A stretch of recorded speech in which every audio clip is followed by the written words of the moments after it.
Bonjour et bienvenue chers apprenants, je suis l'enseignant Mohamed Ben Rabah, chargé de cours TD et TP de module commande avancée du système. Dans cette vidéo, je vais vous montrer les avantages de la commande avancée par rapport au contrôleur conventionnel.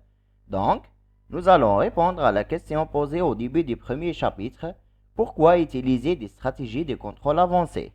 Pour ce faire, on va contrôler le même système en utilisant des algorithmes conventionnels et avancés et comparer les performances de contrôle obtenues. Le régulateur conventionnel utilisé est le fameux PID, dont les paramètres ont été optimisés afin d'améliorer les performances de contrôle. De plus, deux contrôleurs avancés ont été utilisés, qui sont le PID flou et le contrôleur PID flou adaptatif. Le système contrôlé est un quadricoptère, ce qui est un processus complexe à dynamique rapide qui comporte 4 entrées et 6 sorties. En utilisant MATLAB, je lance la simulation des contrôleurs, où je commence par le PID classique. La trajectoire désirée est en bleu et la trajectoire réelle est en rouge. Le cercle indique l'emplacement des quadrirotors.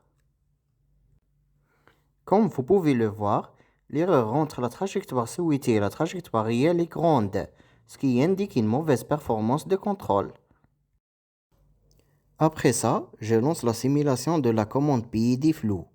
On remarque que cette stratégie donne de meilleures performances de contrôle par rapport au PID classique, mais il existe toujours une erreur de poursuite importante.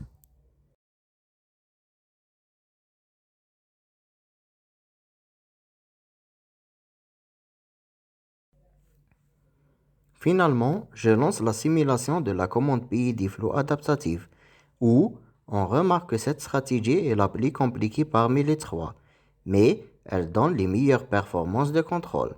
En plus, l'erreur de poursuite dans ce cas est négligeable.